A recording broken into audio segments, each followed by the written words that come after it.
Okay, hear me out. D&D game that's a battle royale.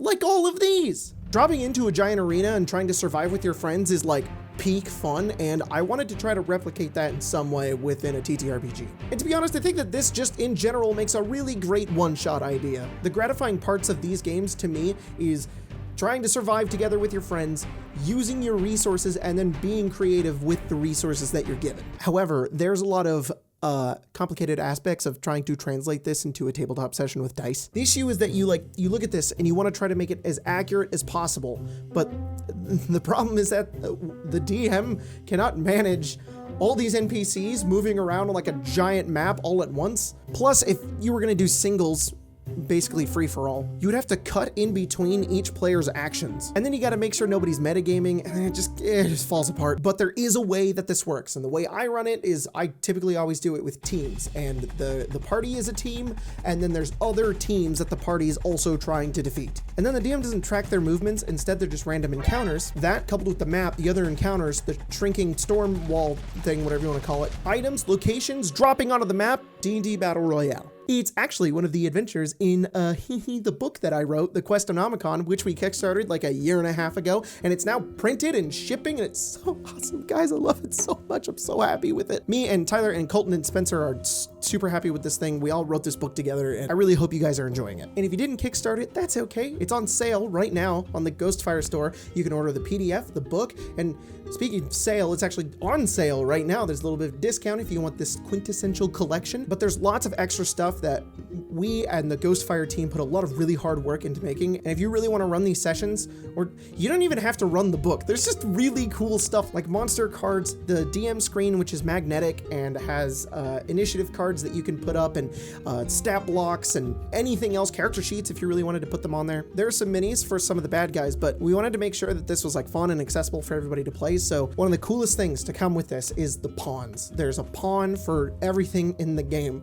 from bad guys to swarms of enemies to just like a wolf. Like if you don't care about like the book or really want to run the adventures, you can at least use these pawns. They're super awesome. We've used them on stream and stuff before, and I'm so happy with how they came out. So what I'm explaining today is one of the adventures that I wrote in the book. It's called the Sunderdome, and it's in the Questonomicon. The entire book is a variety of one-shots from levels 1 through 3, and they're super customizable, they're replayable as well, and they're like non-committal D&D as well, which means like each adventure has 3 sessions, so you can run the first session if you want to, and it can just be a one-shot, or you can run 2 sessions, or you can run 3 sessions, because we made open-ended endings for every single one. So you can run the open-ended ending or like the closed ending to be like the one and done, that's all we're gonna do. And we have a huge variety of stuff like fantasy adventures, western adventures, seafaring. You wanna be a pirate, you wanna be a cowboy, you wanna play something a little more horror adjacent, or do you wanna play Fortnite? Welcome to the Questonomicon. So here's how it works. Like I just explained, the Questonomicon's adventures come in 3 parts. So there's part 1, part 2, and part 3. Each part is effectively 1 session. So what we're gonna be focusing on today is basically just round 1. Adventure 1, the one shot where you can use all the rules and make a D&D battle royale.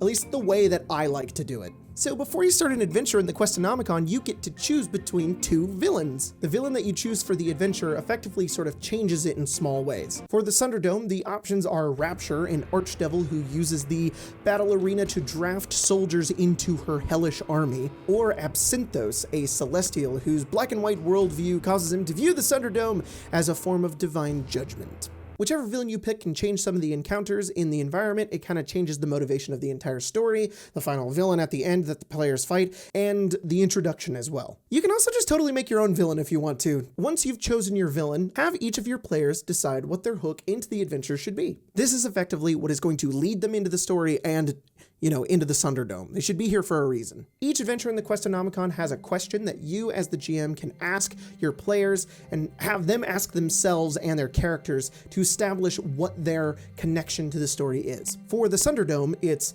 why have you been drafted into the Sunderdome? The Sunderdome, as per the villain, is basically a form of criminal punishment. The characters have either done something, been wrongly accused, or have otherwise found their way into being condemned. And now they get to compete for their lives, or whatever their lives would be afterwards. My idea is that if you're running Rapture, everybody who loses, she kind of puts into like the grunt portion of the army, and then anybody who wins, maybe she either sets them free or like lets be like a really high-ranking member of her army. It could be a good lead into Baldur's Gate, Descent into Avernus if you really wanted to. You don't have to run with Rapture, I'm just saying. Or for Absinthos, you could have it be that anybody who wins maybe gets like a wish. It could also be that the party is trying to prove themselves to some sort of celestial or god, and this is the way that they want them to prove themselves. Once everybody has their character set, you can start running the introduction, which kind of just explains the rules of how the Thunderdome will work to the players, and then thrust them right into the action. To me, when it comes to one-shots and first sessions, you don't want to spend too much time bogging down with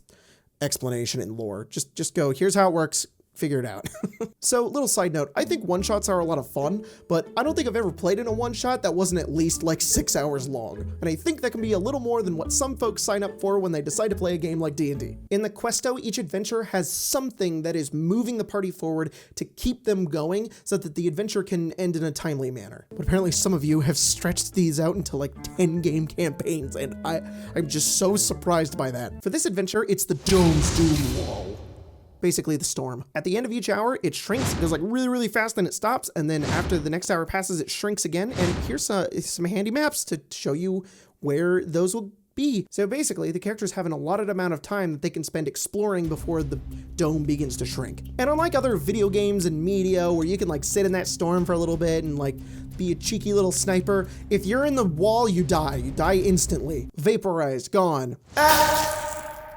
This is primarily to really motivate the players to keep moving forward. I think in video games, you can like accidentally run into it because there's a sprint mechanic and you're running around, you're shooting and you're exploring. You know, it being a little more forgiving to me makes sense, but this is a TTRPG. You can just say, I stay away from it, and you do. Having it be an instant kill to me just keeps things simple and ensures there isn't some kind of loophole around it, because D&D players can heal really easily. So like, would hate if there was like a cleric or somebody's sitting in the wall and then they found like a way to like keep them alive while they're in it. You know, you just get vaporized, all right? This is the only static rule that needs to stay within this game in order for it to work. Then you've got the other teams, and based on which adventure around you're running, there's different teams, and all of their stat blocks are detailed in the back of the book. Basically, here's how the whole thing goes down. You'll be keeping track of where the party goes throughout the day on a timeline of 1 hour increments. You'll either roll for or just decide what they encounter and how they survive. You'll roll on the other tables to determine the fate of the other 3 parties and whether or not they run into your party. Once the characters have defeated the other parties, they have won the Thunderdome. Or maybe they die a horrible death. That's also an ending. When you're tracking time, it is best and easiest to keep everything in either increments of 10 or 5. For example, every 10 minutes of walking is an encounter, every 20 minutes of standing still is an encounter, and every 60 minutes, the dome shrinks. Whenever the characters do something, try to keep it in increments of 5 or 10 minutes. Otherwise, you run the risk of overcomplicating your time tracking. But those are the only things you really need to keep track of. Everything else is random encounters, and you just need to roll dice and you see what happens. So the adventure starts and the characters choose where they get to drop! Oh, did I mention that the characters get like no items? There are some things that you can have the characters keep, like spell focuses, maybe a weapon, a prosthetic limb, a wheelchair, whatever. My idea is that the villain wants everybody to fight on an even playing field, and they're not just gonna drop somebody in who's just gonna die. You can also rule that the players do get some starting items, but I would have it be maybe like 3 things. For example, like if you had an artificer who had some infusions and, you know, you have to spend like a short rest to get those or a long rest, or I don't know, it's weird. You can let them start with the infusions instead. You can also give like a fighter a sword if you want to, if they're like honed into using like a certain weapon, or a wizard a spell book. Entirely up to you on how you want to run it, but the adventure is designed to have the characters not have like a full inventory. They're going to need to look around to find resources to use to fight against the other parties. So when the characters drop, they get to decide where they want to go, and at this moment you can also roll a d4 to determine where the other parties go. A 1 lands them in the Frozen Spires, a 2 lands them in the Ashen Wastes, a 3 lands them in the Empty Badlands, and a 4 is in the Butchering Woods. I'm gonna explain those in just a second. Any character can see where the other parties are dropping with a successful perception check, and eventually once the party gets about maybe 50 feet from the ground, their descent like slows and they hit the ground. Kind of like Featherfall. It is entirely up to you on how you want to let the party use the map. Me personally, I like to only let them see the map right at the beginning, and then I take it away from them and describe what they see around them as they move. But you could also just let them look at the map and use that as their point of reference. That's infinitely easier and a lot simpler, so you do you. When it comes to distance, I try to keep things simple. The party can move 3 squares over the course of 10 minutes, and then track in 10-minute increments. But if you want to go more detailed into it, you totally can. If you want to rule with like fast and slow pace and diagonals as well. Each square is 880 feet. If the party moves at a typical speed of about 3 miles per hour, they can move across 1 square over the course of 3 minutes and 20 seconds. The party can move diagonally if they want to, but if they move diagonally with all 3 spaces, the time it takes is 15 minutes instead. So anyways, points of interest on the map. There are 5 stone towers spread throughout the quadrants that are as tall as the dome, acting as landmarks and ways to resupply. At the base of each one, there's items that they can get, but the reason they're as tall as the dome is so that the party can use them as landmarks to navigate. They can see them in the distance and triangulate their position so that they know where they are in the Thunderdome. Whenever the party reaches a supply tower, roll a d6, consult the table. It'll kind of tell you how many items are going to be there, and if you roll a 5 or a 6, that means a party already got to it and it's empty. But if any of the other 3 groups are defeated, then roll a d4 instead. The idea being that because that other group was defeated, they didn't get to loot the tower, so the party gets to loot it instead. Now, what I'm about to say isn't written into the book, and I guess sort of acts as like an author's note. But if a tower has been looted, like a party goes to a tower and they roll a 5 or a 6, they know the tower's been looted, and then they fight another group, you could have them have the items that would normally be there, and you could have them roll on the resupply tower table if you wanted to. Because the past 2 times that I've run it, my parties have done that, where they've gotten to one, it's been empty, and then they fight another group, and they're like, did they have the stuff on them? And I'm like, I should have wrote that in. So I'm telling you now. The supplies looted table has a bunch of items and equipment that the party can use to help them, including a fire bomb, which is a bomb that makes fire. You get a variety of things like arrows to weapons to spellcasting focus to a map of the Thunderdome, or even a potion of healing. And again, you can alter this if you want to. If you want your party to be a little higher level and they have a bunch of stuff, you could make this tower supply thing like magic items if you wanted to. I think that would be super fun as well. So the Thunderdome is split into 4 quadrants. The Frozen Spires, a snow-covered landscape, pretty barren, but has some stealthy monsters, so watch your back. Here you can find a frozen lake and an ice cave. The Ashen Wastes, filled with smoky air, lava rivers, razor-sharp rocks. You can stay pretty safe here, so long as you avoid the lava elementals. They're pretty slow, you should be fine. The only point of interest here is Mount Zephyr, and if you climb to the very top, it acts like a resupply tower, and there's some items that you can find up there. You can also drop on top of the mountain and start there if you want to, but then you gotta make your way out through the lava rivers and fire monsters. The Butchering Woods, a mostly serene place that provides the most comfort compared to the other quadrants. But there's a lot of nice stuff here, maybe making it enticing. Maybe it's actually the most deadly because groups might want to stay here because it's got good stuff in it. Woodlands, lakes, and rivers harbor glades and killer plants and insects, and a couple of the villain's minions that try to make this quadrant just a little less cool to be in. If you're running with Rapture, it's barbed hunters, and if you're running with Absinthos, it's an executioner. He has a big axe. And finally, the Empty Badlands, a landscape of deserts, sandy dunes, and gorges. Barely anything exists out here, so it's probably one of the safest quadrants, if you can avoid the traps. The point of interest in the Badlands is the Temple of the Diviner, which if you get to, you can touch a crystal ball and get a portent. Like you roll a d20 and you can use it again later.